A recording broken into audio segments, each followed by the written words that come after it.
Hello প্রিয় শিক্ষার্থীবৃন্দ, আসসালামু আলাইকুম। কেমন আছো তোমরা সবাই? আশা করি ভালো আছো। তোমাদেরকে স্বাগত জানাচ্ছি তোমাদের প্রিয় চ্যানেলের আরো একটি আপডেট ভিডিওতে। তোমরা যারা এবার ২০২৫ সালের এসএসসি ও সমমানের পরীক্ষার ফল পুনর্নিরীক্ষণের জন্য আবেদন করেছো, তাদের জন্য মূলত আজকের এই ভিডিওটি। এসএসসি পুনর্নিরীক্ষণের ফলাফল কবে প্রকাশ করা হবে সেই আপডেট তথ্য তোমাদেরকে জানিয়ে দিব। আশা করব ভিডিওটি কন্টিনিউ করবা।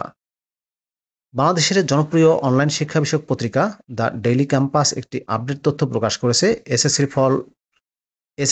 পুনর্নিরীক্ষণের ফল নিয়ে। এসএসসি পুনর্নিরীক্ষণের ফল নিয়ে যা জানালো আন্তঃশিক্ষা বোর্ড এই শিরোনামে। তো চলো জেনে আসি বিস্তারিত। ২০২৫ সালের এসএসসি ও সমমানের পরীক্ষার ফল পুনর্নিরীক্ষণের ফল আগস্টের প্রথম দশকের মধ্যেই প্রকাশ করা হতে পারে বলে জানিয়েছে আন্তঃশিক্ষা বোর্ড। শনিবার ১৯শে জুলাই দ্য ডেইলি ক্যাম্পাসকে এই তথ্য নিশ্চিত করেছেন আন্তঃশিক্ষা বোর্ড পরীক্ষা নিয়ন্ত্রক কমিটির আহ্বায়ক অধ্যাপক এস.এম. কামাল উদ্দিন হায়দার। তিনি বলেন, নিয়ম অনুযায়ী ৩০ দিনের মধ্যেই ফল প্রকাশের কথা রয়েছে, সেই হিসাবে আগস্টে ফল প্রকাশ করা হবে। এবার ফল পুনর্নিরীক্ষণে কত আবেদন জমা পড়েছে এমন প্রশ্নের জবাবে এস.এম. কামাল উদ্দিন হায়দার জানান, সব বোর্ডের তথ্য এখনও বোর্ডের কাছে আসেনি। এখন পর্যন্ত ৩ লাখের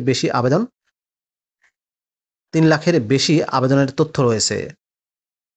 এদিকে ফল পুনর্নিরীক্ষণে রাজশাহী বোর্ডে ৬১,৩১০ জন শিক্ষার্থী আবেদন করেছেন।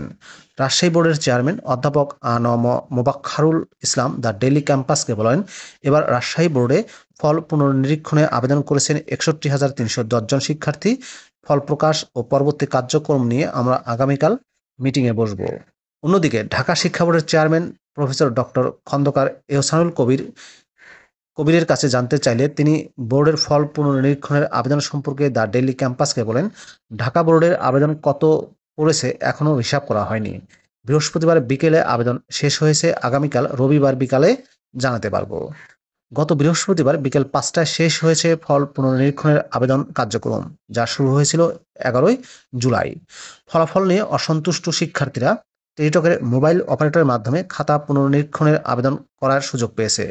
প্রতিটি বিষয়ে আবেদনের জন্য নির্ধারিত ১৫০ টাকা ফি দিয়ে শিক্ষার্থীরা আবেদন করেছে।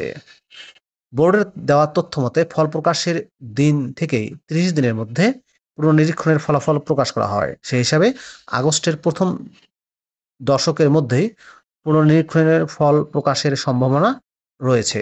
প্রিয় শিক্ষার্থীবৃন্দ, এই ছিল এসএসসির ২০২৫ সালের এসএসসি ও সমমানের পরীক্ষার ফল পুনর্নিরীক্ষণের সর্বশেষ একটি আপডেট তথ্য। আগস্টের ১০ তারিখের মধ্যেই তোমরা যারা এবার এসএসসির ফল পুনর্নিরীক্ষণে আবেদন করেছো সেই ফলাফল প্রকাশ করা হবে। ভিডিওটি কেমন লাগলো অবশ্যই কমেন্ট করে জানিয়ে দিবা। ভালো থাকবা সবাই। আল্লাহ হাফেজ।